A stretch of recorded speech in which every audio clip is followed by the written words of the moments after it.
हम ममता बनर्जी के हाथ पैर जोड़कर थक गए।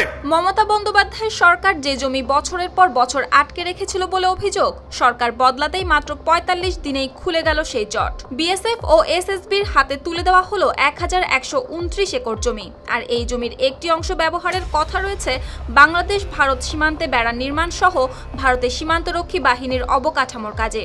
তাই এই হিসাব এবার সামনে এনেই মমতাকে সরাসরি কাঠগড়ায় দাঁড় করালেন ভারতের কেন্দ্রীয় স্বরাষ্ট্রমন্ত্রী।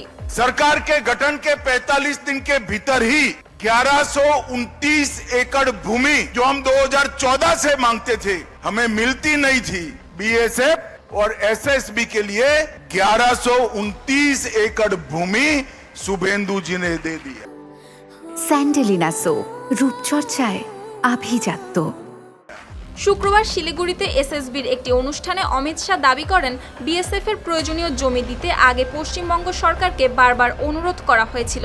এমনকি তিনি নিজেও মমতার কার্যালয়ে গিয়ে বোঝানোর চেষ্টা করেছিলেন এই জমি বিজেপির জন্য নয়, বিএসএফ এর জন্য।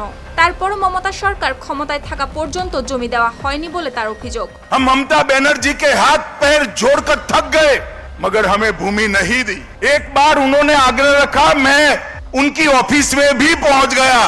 তবে পশ্চিমবঙ্গে সরকার পরিবর্তনের পরপরই পরিস্থিতি দ্রুত বদলেছে বলে তার দাবি। নতুন মুখ্যমন্ত্রী শুভেন্দু অধিকারীর নেতৃত্বাধীন সরকার মাত্র ৪৫ দিনের মধ্যে বিএসএফ ও এসএসবিকে ১১২৯ একর জমি দিয়েছে। এজন্য মুখ্যমন্ত্রীর প্রশংসাও করেন তিনি। অমিত শাহের বক্তব্যে উঠে এসেছে শিলিগুড়ি করিডোরের নিরাপত্তা। চিকেন নেক নামে পরিচিত সরু এই অঞ্চল ভারতের মূল ভূখণ্ডের সঙ্গে উত্তর পূর্বাঞ্চলের ৮ রাজ্যের যোগাযোগের গুরুত্বপূর্ণ পথ। এর আশেপাশে রয়েছে বাংলাদেশ, নেপাল, ভুটান ও চীনের সীমান্ত। ফলে বিষয়টি শুধু জমি হস্তান্তরের মধ্যে সীমাবদ্ধ নয়, বাংলাদেশ সীমান্তে বেড়া ও নিরাপত্তা অবকাঠামো নিয়ে দীর্ঘদিনের রাজনৈতিক বিরোধকেও আবারও সামনে নিয়ে এলেন অমিত শাহ।